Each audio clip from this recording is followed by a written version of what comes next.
which resulted in the unsavory structural adjustment program years ago and impacted negatively on the evolving Nigerian economy. President Jonathan believes that the international financial body is now a much changed institution as to what it was and could contribute positively to the economies of Nigeria and other developing countries. He insisted that the IMF must play a key role in resolving the ongoing crisis in the global economy, whose backlash is now spiraling down to developing countries. Speaking later with newsmen at State House Abuja, the IMF Managing Director Christine Lagarde commended President Jonathan's agenda for national transformation and the actions being taken by his administration to ensure its effective implementation.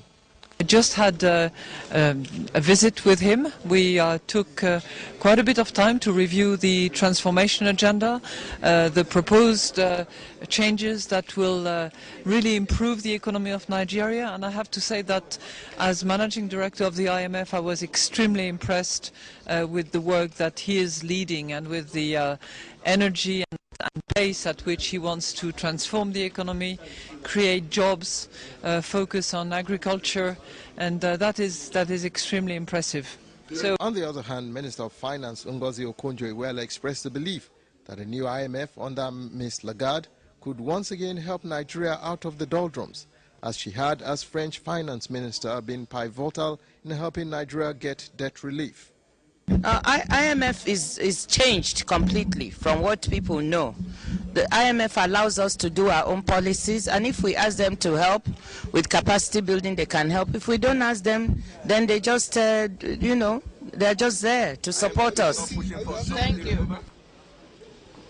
We're seeing that responses by both women had been primed to preclude any diversion into contentious subjects. It could safely be assumed that they were not telling the full story. Besides, neither made any comments. Now we're prepared to reveal the direction of the President's conversation with the IMF chief on the controversial plan of government to remove fuel subsidy. From State House Abuja, Kehinde Amudu, STV News. Staying in Abuja, embattled Senator Ali Ndume was today granted bail by a federal high court in Abuja. Senator Ndume is standing trial for alleged conspiracy to aid terrorists in the country. Justice Gabriel Kolawole, in his ruling, granted the serving senator 25 million naira bail and 2 sureties in like sum. The sureties, the court insists, should be members of the National Assembly. But Justice Kolawole also asked the lawmaker to deposit his passport with the court registrar pending the determination of the suit. Well, away from that now, Maritime Workers Union of Nigeria today shut down port operations in the country for 2 hours. Secretary General of the union, who addressed the media in a peaceful demonstration in Lagos, said the protest is informed by the Implementation Committee on Maritime Security's plan to sponsor a bill for the establishment of a parallel security agency in the ports.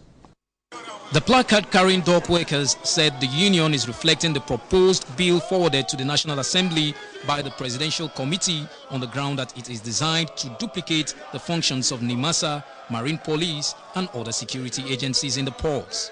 The situation where you now want to make what should be a department of NIMASA an autonomous agency. The question will be, which you ask, where will the money come from? The same money we say there's no money. The same money for which we are saying there should be nothing like subvention, like subsidy for fuel because they want to save money. They want government to utilize the funds required for a parallel security agency in the ports to tackle youth unemployment in the country and address the poor state of the access roads to the ports. The position of the union is very clear. We are saying no to parallel maritime security agency in the port. Where is the money going to come from?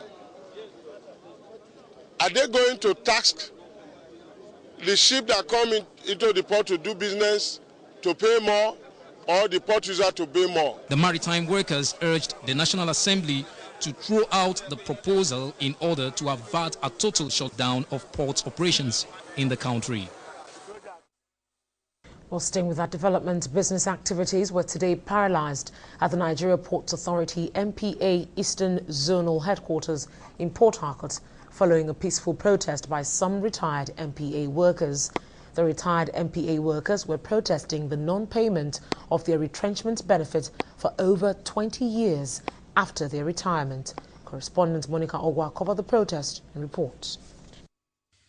With placards bearing different inscriptions, the over 200 retired MPA workers barricaded the entrance to the port, obstructing free flow of traffic for several hours.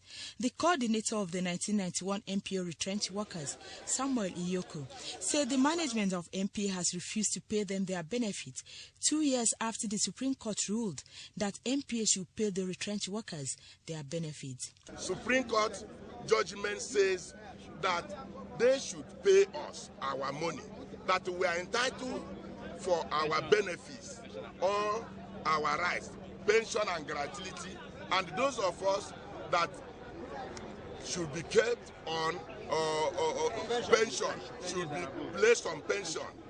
Up till now, they don't even want to adhere with the Supreme Court judgment.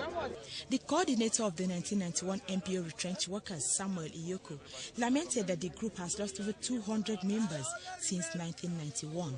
The retired MPA workers appealed to President Goodluck Jonathan to intervene. For 20 years now, more than 100 or 200 people have died.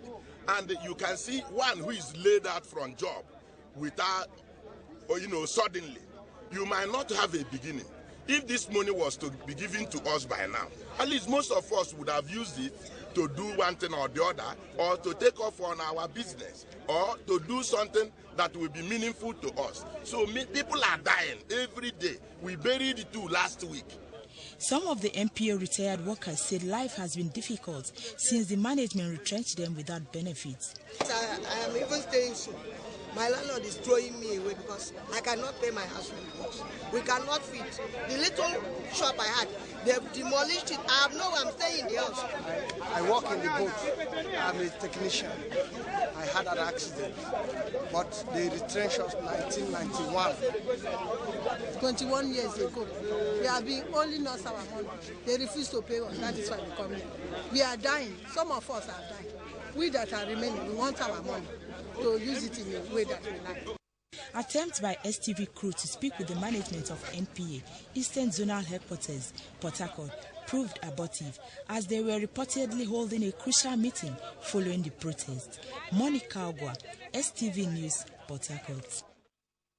All the news at 10 returns in a moment. To stay with us.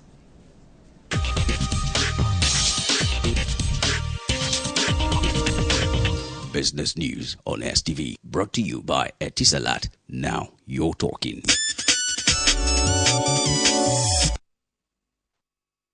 Welcome to Business News. The federal government says the ongoing economic reforms in Nigeria, particularly the planned removal of fuel subsidy and the deregulation of the downstream sector of the petroleum industry, were not being dictated by the International Monetary Fund and the World Bank.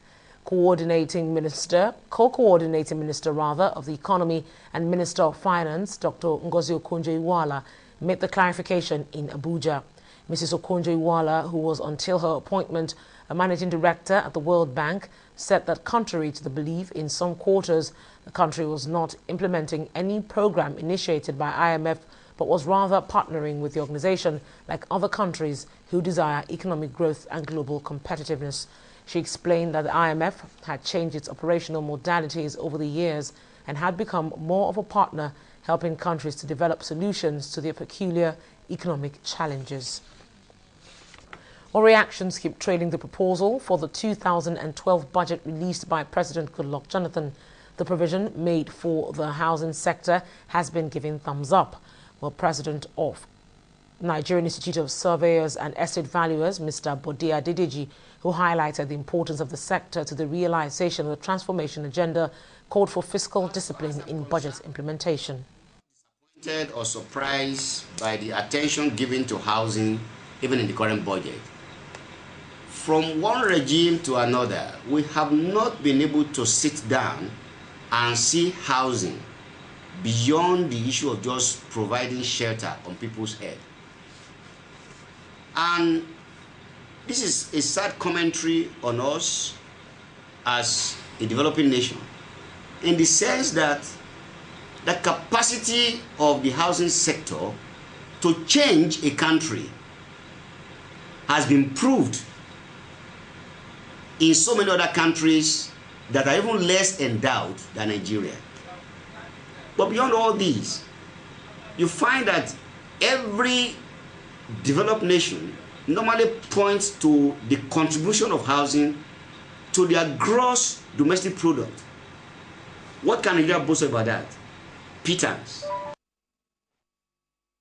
Governor Abiola Ajimobi of Oyo State today presented the 2012 appropriation budget proposal of 160.6 billion naira to the State House of Assembly. Christian Budget of Restoration, Senator Ajimobi stated that the budget is anchored on the transformation agenda of the government. According to him, priority is given to employment generation, with the economy and social service sector taking the chunk of about 50% of the proposal. During a review of previous budgets since 1999, Mr. Ajimobi lamented that there has been a steady decline in budget implementation up until 2011, vowing that his government will ensure that the spirit and letters of the budget are fully implemented. He, however, hinted that about 50.16 billion of the budget will be raised through bonds and the capital markets.